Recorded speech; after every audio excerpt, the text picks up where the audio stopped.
കഴിഞ്ഞ ദിവസം മൊത്തം സാമൂഹ്യ മാധ്യമങ്ങളിലെല്ലാം അങ്ങ് നിറഞ്ഞു വാർത്തയായിരുന്നു.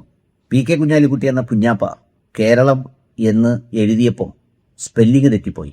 ഭയങ്കര സംഭവമായി ആഘോഷി. ഞാൻ വിചാരിച്ചു അതെന്തെങ്കിലും തരത്തിൽ വല്ല സംഗതിയുമായൊക്കെ ബന്ധപ്പെട്ട് എന്തെങ്കിലും എഴുതിയതായിരിക്കും, അത് അതിൻ്റെ ഒരു വഴിക്കങ്ങ് പോട്ടെ എന്ന് വിചാരിച്ചിട്ട് നിൽക്കുന്നില്ല. ഒരുപാട് ആളുകൾ എനിക്ക് പേഴ്സണലി അയച്ചു തരുന്നു. പിന്നെ ചിലർ കമൻറ്റ് വന്ന് ചോദിക്കുന്നു, നീ കുഞ്ഞാപ്പായെ വെളുപ്പിക്കുന്ന ആളല്ലേ, ലീഗിനെ വെളുപ്പിക്കുന്ന ആളല്ലേ, എന്നിട്ട് എന്തേ മിണ്ടാത്തത് എന്നൊക്കെ പറഞ്ഞു.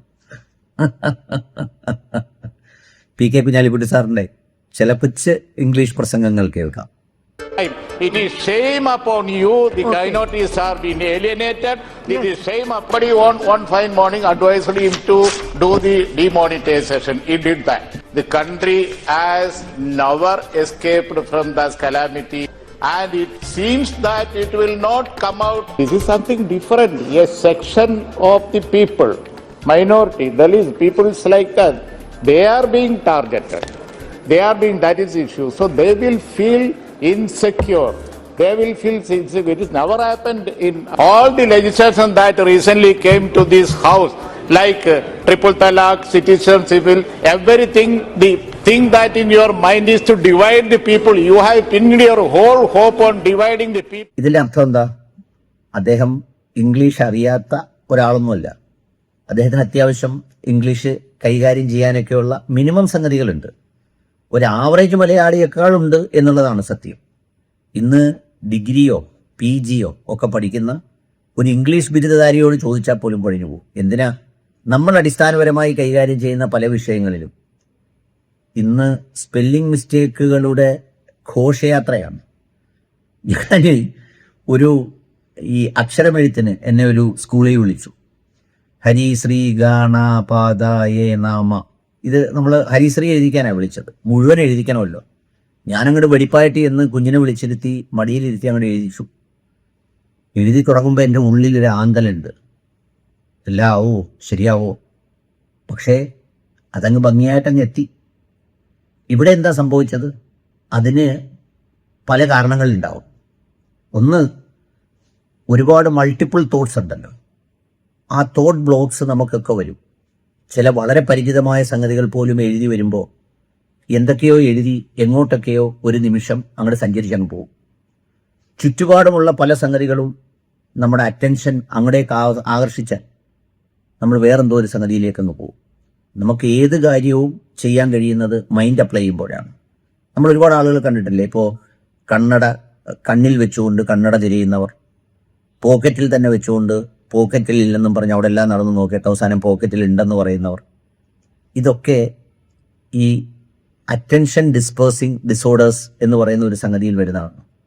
നമ്മൾ മൾട്ടിപ്പിൾ ഒരുപാട് ചിന്തകൾ, അടുത്ത എന്താണ് മറ്റേതെന്താണ് ഇങ്ങനെ പറയുന്ന ഒരുപാട് ചിന്തകൾ ഉണ്ടാകുമ്പോൾ വരുന്നൊരു സംഗതിയാണ്.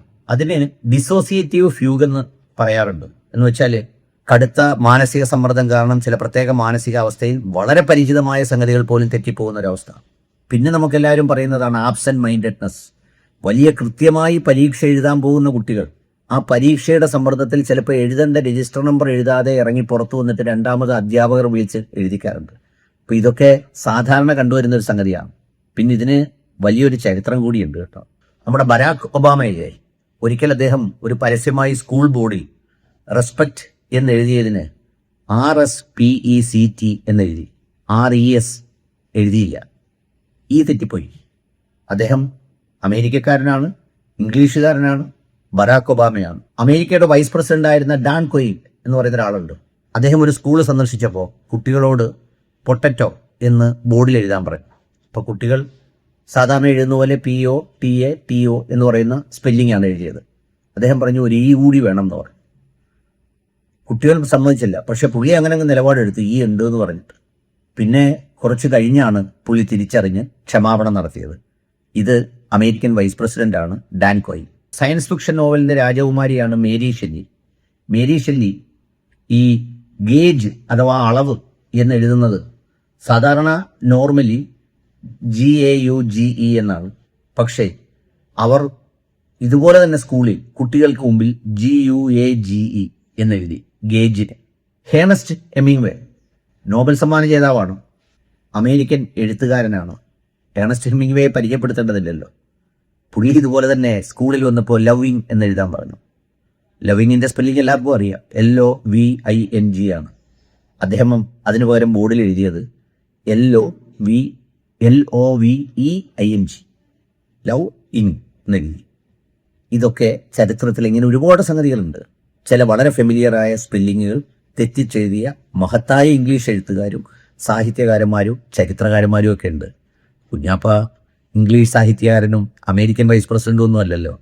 മലപ്പുറത്ത് ജനിച്ച പഠിച്ച ഈ പറയുന്ന പ്രായത്തിലും വളരെ കൃത്യമായ രാഷ്ട്രീയ നിലപാടുകൾ പത്രമാധ്യമങ്ങൾക്ക് മുന്നിലും ബാക്കിയുള്ള സ്ഥലത്തും പതറാതെ വളരെ പ്രായോഗികമായി കാര്യങ്ങളെ കൊണ്ടു നടക്കുന്ന ഒരാളിന് ഒരു പൂ വന്നപ്പോഴത്തേക്ക് എല്ലാവരോടും ഇങ്ങനെ കൂവിക്കളയരുത്. നമ്മളും ക്യൂവിലാണ്